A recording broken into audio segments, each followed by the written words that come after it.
Rebel Force Radio presents Star Wars Cantina. Where are you going, Master? For a drink.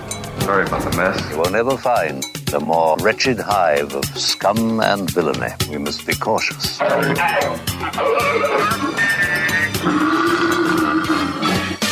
All right, and joining us in the Cantina, writer and producer for The Simpsons, and you know him as the writer of Star Wars, Lego, The Padawan Menace. Grateful to have Mr. Mike Price in the Cantina with us. Mike, nice to talk with you. Nice to talk to you guys. Thanks for having me. Sure. So is this, I know Simpsons fans are really dedicated, and you probably have some feedback with them from time to time, but did anything prepare you for jumping into the nest of Gundarks that is Star Wars fans?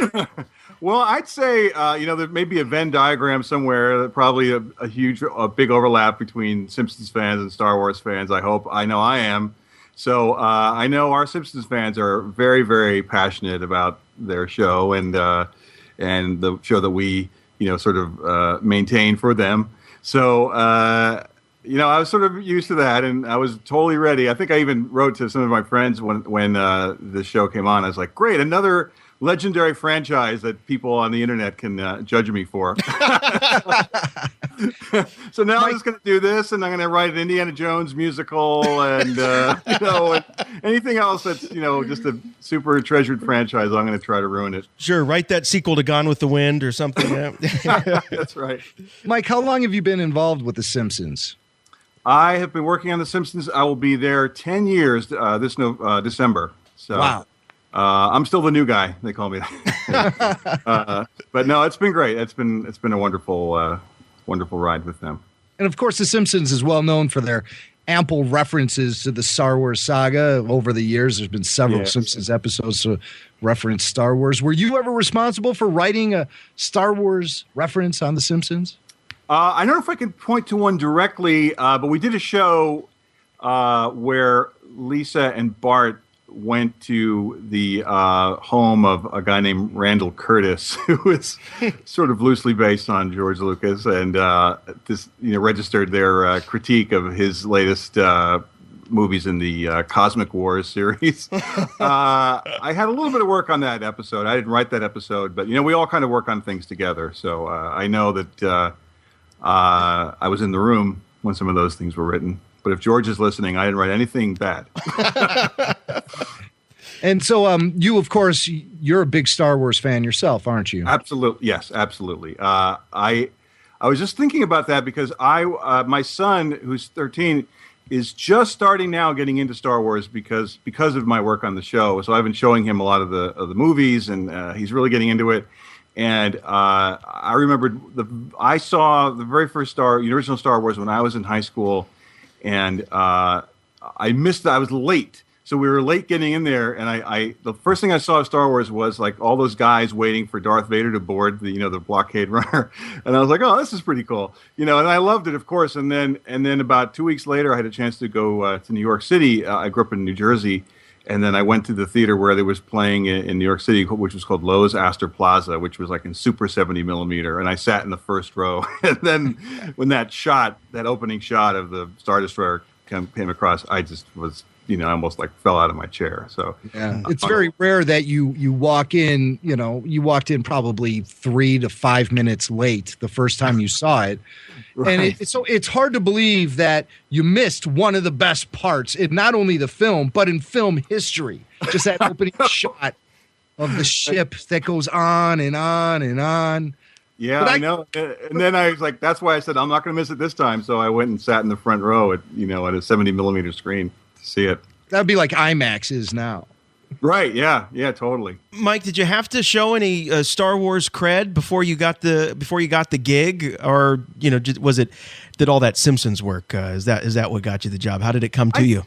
Well, how the job came to me was really interesting because originally I had a meeting. This was about April or so of last year. I was called in. I had a meeting with Seth Green and Matthew Centerreich from Robot Chicken Guys, who were getting ready to do their Star Wars related project, which I think is now called Detours. And they were looking at meeting with writers to sort of form kind of a staff to work on that show. So I had a meeting with those two guys, and a really nice woman from Lucasfilm, who I can't remember her name, unfortunately. We had a great meeting where I pretty much gushed all about Star Wars, and then all about Robot Chicken, and then all about Robot Chicken Star Wars to those guys.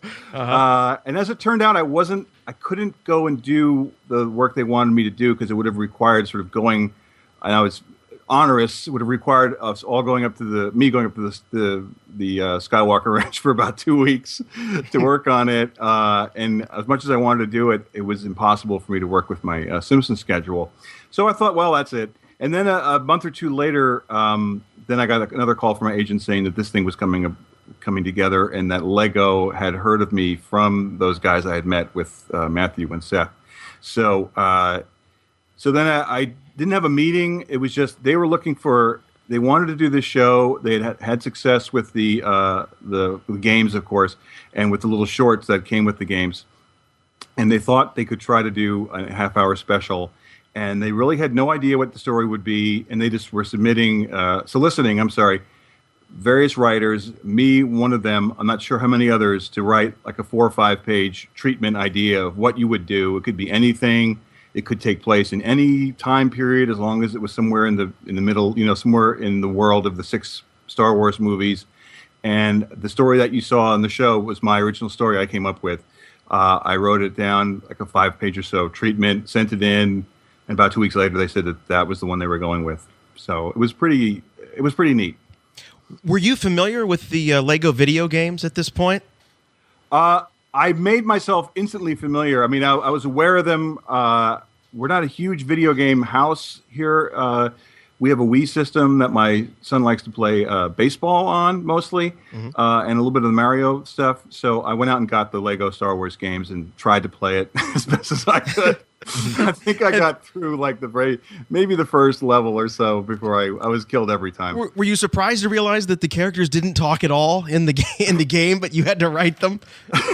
Well, it was kind of fun in a way because I sort of went into it saying, well, I write dialogue, I write comedy. I'm just going to write a show where the characters talk like Star Wars characters. Yeah. And then as we got into it, then I realized that was going to be a big hurdle at first. For some of the people behind, some of the Lego people and some of the Lucas people were a little concerned, like would it work this way? Because they had historically been, no dialogue or just sort of like grunts and things like that. But once the first script came in, then they were instantly on board with it and realized it was going to work out. When you originally met with Seth Green, did he give you any indication as to what they're looking for with Star Wars Detours?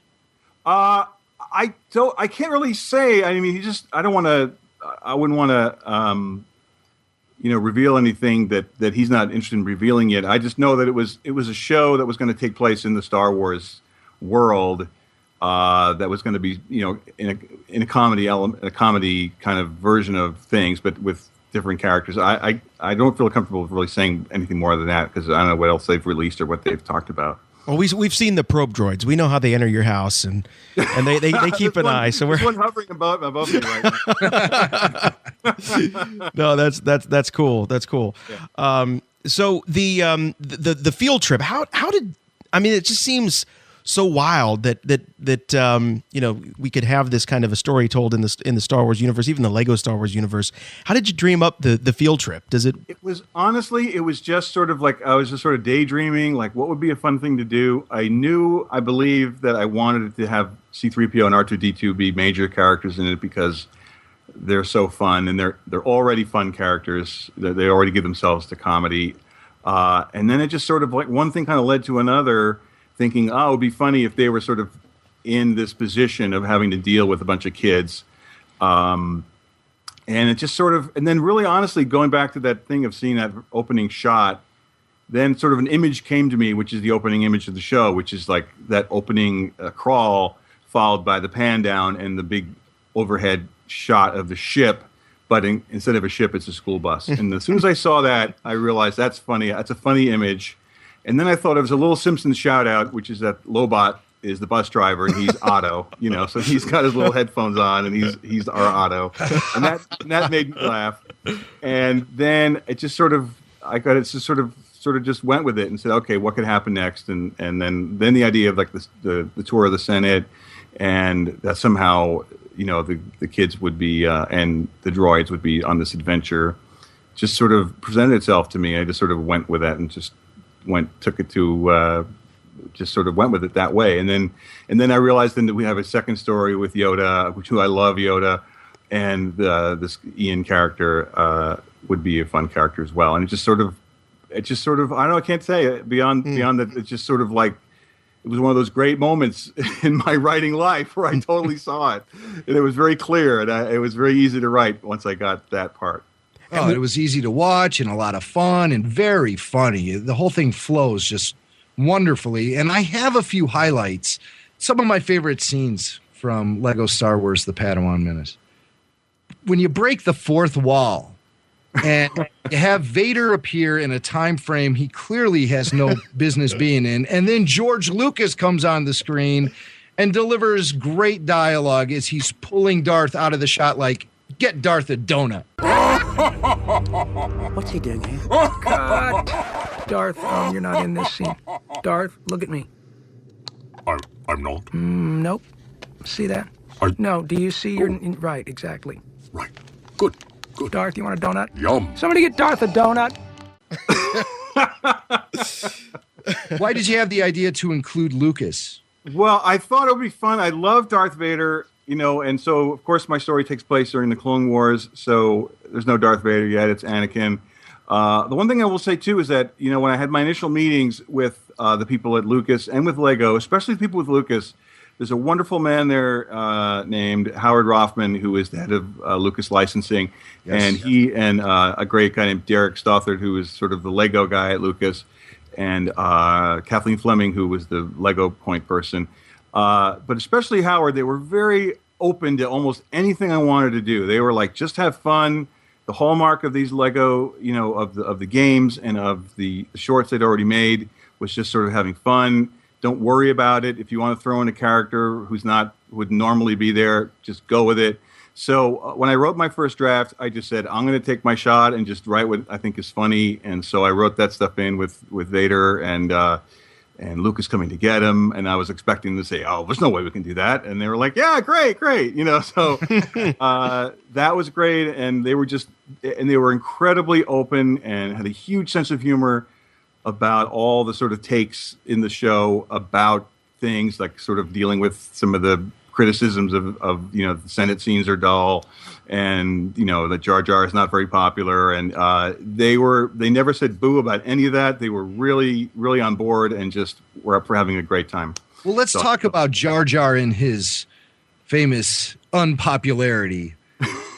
You put yourself in a position to become a hero to fanboy prequel haters and even fanboy prequel lovers who love to hate Jar Jar Binks, because you feature a scene in this Lego show with Jar Jar getting blasted. Now, what do you think about the character of Jar Jar Binks and the criticism that character has had to endure over the years? Well, I think that, it's a fair... Well, let me preface this by saying, I think everyone's experience now of Star Wars is going to be colored by what their age is now and how old they were when they first experienced it. Like I said, I saw the original Star Wars when I was in high school. But I know there are lots of kids who grew up with The Phantom Menace and, the other Attack of the Clones, who I think probably find Jar Jar very entertaining, and I know that he was written, George said he wrote him, to sort of be appealing to kids. And so I don't know. I mean, for me, yeah, he's sort of an annoying character, and he made The Phantom Menace not as awesome as I thought it could have been. And I knew that there was a feeling about there that was the feeling about him. Of course, you can't live in the Star Wars fan world without knowing that. So then I thought it'd be fun to have him in that scene where you think that, he narrowly escapes getting crushed by the crazy crashing Senate pods. and then he gets blown away. So I thought that was just a fun joke, and I was gratified. You know, I always want to get a laugh, so we screened that scene at Comic-Con, and it got a big laugh. So I was happy about that. I can imagine. And then another character that you had a little fun play with, kind of comparing him to Clark Kent a little bit. When Clark removes his glasses, all of a sudden he's Superman. But when he puts on those glasses, you're like, where'd Superman go? With Palpatine, when he has the hood up, he's evil. When the hood's down, he's a good guy, politician, man for the people type guy. So I thought that was hilarious. Oh, thank you. Well, I'll also say, you know, that going into this territory of trying to find humor and funny stuff in Star Wars it was hard enough already coming after, you know, 3 Family Guy specials and 3 Robot Chicken specials and all the other fan films. So it was extremely happy for me to sort of hit on a thing like that I think hadn't been done yet. You know, the sort of idea that like all that Palpatine has to do is just hide himself as Darth Sidious is to put this hood on. So then when I wrote that scene, it really played great, and that was one of the ones that Howard at Lucas, you know, the people at Lucas really enjoyed the most. They really had a really great time with that. And it, you know, it's loving. It's all very loving, but it is true that because I was just watching Revenge of the Sith with my son yesterday, and again, it's very, you know, it's always strange to me that no one figures that out. He's the guy. And you know, I thought it was ironic the scene with 3PO flipping through the actual Lego instructions. I mean, totally confused by them. That's, that comes from life. I was about to say, as a father of 2 young boys, that's the kind of commentary that I can appreciate. Well, that absolutely comes from my own experience with my son, who he worked with Legos. His big Lego thing was Bionicles, and he was totally into those. So I had to get every single one that came out, all the Tarabukus and all that crazy stuff, and he loved those, and you know, we built them together, and he's heard me just, you know, be frustrated over and over again about how there are no words. There's no words in those instructions. So it was really fun for me to put that in the show. And then again, the Lego people were really cool with that as well. Well, of course, Anthony Daniels does voice C3PO as he always does, and I'm sure you were hearing his voice in your head as you were writing the dialogue for 3PO. How gratifying was it to actually hear that iconic droid voice actually performed by the man himself, Anthony Daniels, saying your dialogue? It was an unbelievable thrill, just an unbelievable thrill to have him perform the character. I just couldn't believe it that they were, and again, it was sort of like, they're like, well, we'll get Anthony Daniels to do this. And I was like, oh my God, really?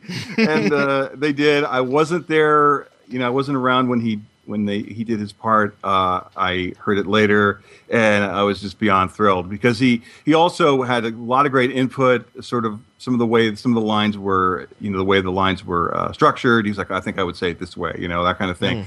And he came up with some amazing ad libs.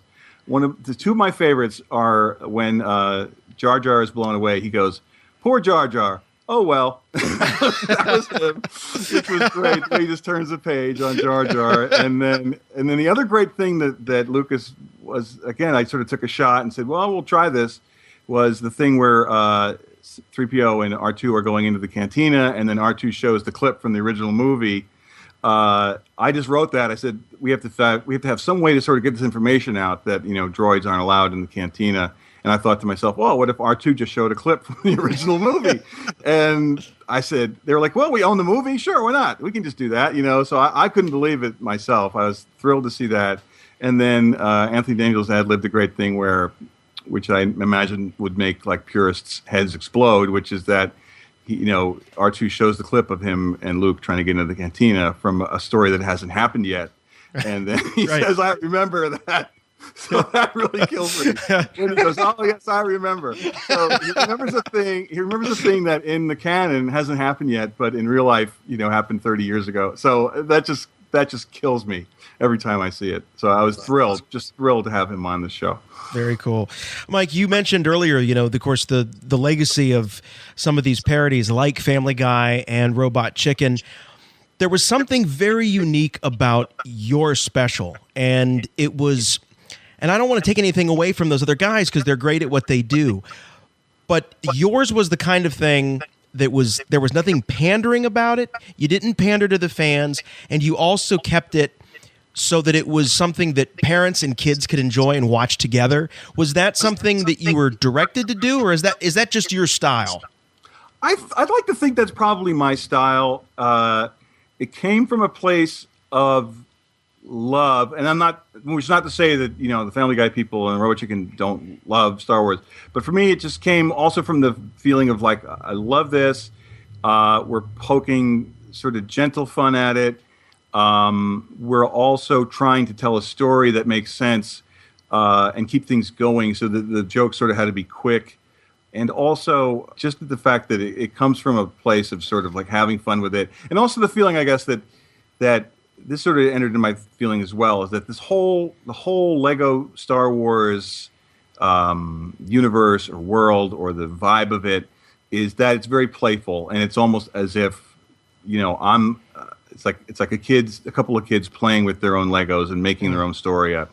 So in that way, I thought it was fun to make it very playful. There was, of course, they knew that this was going to be aimed, hopefully the kids would be enjoying it. So it couldn't be too adult or anything like that.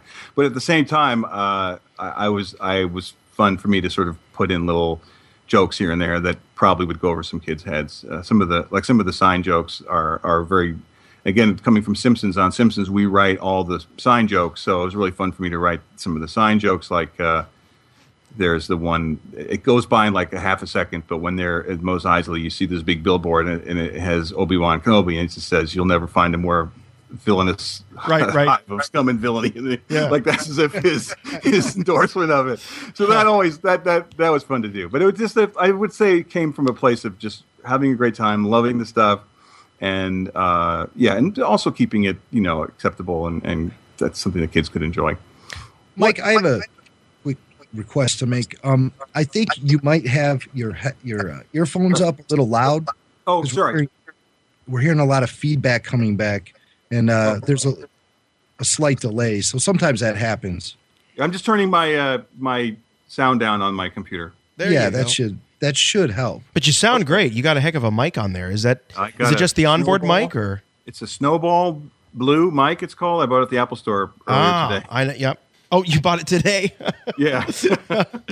Well, we're honored to take the maiden. It sounds fantastic. It sounds fantastic. Mike, as long as you got this fancy new microphone and everything, I was just wondering if you ever watch the Clone Wars, the animated show?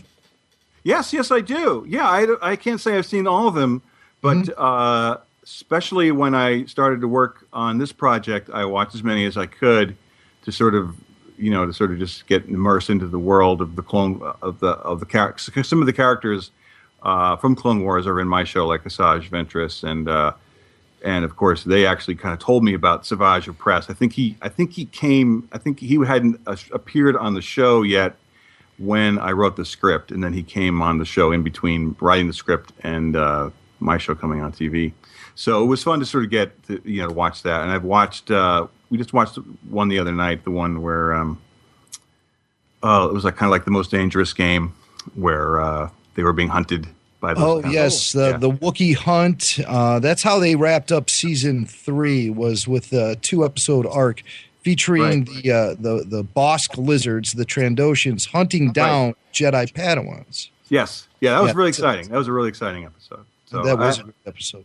Well, the reason I ask... Oh, sure. Go ahead. The reason I ask, Mike, is since you got this microphone now, I'd like to invite you to come back and join us at some point during season 4 for the Clone Wars Roundtable, where we discuss that week's newest episode of Star Wars: The Clone Wars. I would be delighted. Awesome. Absolutely. Yes. I'll do anything you want me to do. We'll give you a reason. We'll give you a reason to have bought that microphone. That's right. Now you mentioned that would be great. You mentioned watching episodes of the Clone Wars to kind of bone up. What other preparation did you do? Did you watch the 6 films again, or just the prequels? Or no, I watched them all. I had a couple of about 2 weeks or so to write the script, And at one point in there, my family went off on a little mini vacation, so I was alone in the house for about 2 days or so. And I just sat up on my chair and I put the DVDs in, starting with the beginning, like starting with Phantom Menace, and just watched them all the way through while I was writing the script. So sometimes, I'd be watching sort of watching it out of the corner of my eye and just sort of making sure I got everything. And sometimes I would see some things that would give me an idea, and this is a joke we could do, and that kind of thing. So yeah, that to me was almost as much fun as writing the script was just sort of getting into and watching all the movies again and just remembering. It's interesting, remembering what was going on in my life when the movies came out. So I remember seeing The Empire Strikes Back. This was when I was in college, and I went on the very first day with my best friend, this great guy, huge Star Wars fan named Bob Pappas. Hope, Bob, you're listening. And we went to see it in Paramus, New Jersey. And when, of course, there were no spoilers or anything like that, we didn't know anything was going to happen. And when Vader said, "I am your father," we both almost just jumped out of our chairs. We were so excited. We couldn't believe it. So then we sort of hid behind the concession stand or something and snuck back in to see it again. And so it's always fun for me, well, first of all, it's just been a huge pleasure to be involved in anything to do with Star Wars. Is a dream come true. And then once I got the job, to be able to sort of re-immerse into that world and remember the great feelings I've had throughout the years, seeing these films and all the other things, has just been a huge delight. Were there any characters, Mike, that you wanted to get in there? I know you kind of shoehorned Vader in there in a really funny way. But were there any of the characters that were either off limits or you just didn't have enough screen time for? Well, there was no one off limits. There was no one off limits. Those, I think just in terms of telling the story, I love Lando. We had a little shout out to him. In fact, there was a scene that got cut where it's towards the end of the show when Yoda and the little boy are traveling back. There was going to be a scene where they were kind of past Lando Calrissian with his parents on a summer vacation in the Millennium Falcon that we had to cut. So I love Lando. I'm a big fan of little sort of sidekick guys. So I love Lando. Of course, I love Admiral Akbar. He has the last line of the show. It's a rap, which I love him. I love Bib Fortuna. He's in it a little bit. I just love all those little guys. So Salacious Crumb, all the guys at Jabba's. I wish there's more time for everybody to have a little moment. And of course, because the show took place in the Clone Wars times, a lot of the characters from later on, like older Han or Princess Leia, are real Darth Vader or Tarkin and all those great guys. I couldn't use them. Right. And before we let you go, Mike, I got to ask if there's a potential for future Lego specials, because I think that Billy D one, the Lando on vacation with his parents in the Millennium Falcon, I think that could be a whole show in itself. And I bet you $100 you could get Billy D to actually voice that character. I bet we probably could. I think he's done it on Robot Chicken. Yeah, he has. Well, all I could say is that I would love to do another one, and we'll leave it at that. But it would be great. It would be great to do. I'm sure there's many more stories and many more fun things that we could do with it. Well, we're so glad that you got the gig, because I think most Star Wars fans, I really read very little, if any, criticism of it. We all loved it universally, and that's a pretty tough crowd. I mean, even George Lucas can't get that kind of broad-based support from his fans. I know. It may be hard for you to believe, but I did go on the internet to read various reviews, and I was happy, very happy with it. I didn't know how it was going to be received, and I knew I liked it. I was worried that there'd be some pushback about sort of in terms of canon about the Ian character and who he turns out to be, and what does that mean? But it was all really good. The only other criticism I read, which I guess is valid, was that one of the big turns at the end turns on the fact that the Padawans can use a Jedi mind trick on C-3PO, But that was okay with me. I guess he's weak of mind, even though he's a robot. He's weak of mind. I think we all knew that. Yeah, and the other thing was that at Comic-Con there was one of those great sort of super fans who got up, and he was just based on the clip. He was a little upset that we were violating the rule of two. That Asajj Ventress and General Grievous and Savage Opress were all sort of working with Chancellor Palpatine, and he was very worried about the rule of two, one master and one apprentice. But then someone said, "Well, it's just Legos," or something like that, and that was pretty much it. Oh, we love our continuity. That's the kind of fandom that I love. It's really great. It's really great that people love this stuff so much and really get into it. Well, Mike, it's so great to be able to talk with you. We're big fans of the special. We hope there are more, and we'd love to have you back some other time. Absolutely. I'd love to come anytime. All right, Mike, thank you so much. Thank you. All right, take care. Okay, bye. All right, bye-bye. Bye. And don't forget to check out Michael's Star Wars Lego, The Padawan Menace. Get worse. How can this? So, Master Yoda, we meet again. Darth, would you come here for a second? Hi. You're not in this scene either. But imagine the audience's surprise when my lightsaber comes right off the screen and into this their one isn't in faces. 3D. Right into their faces. You know what I mean? Get off my set. Sorry, George.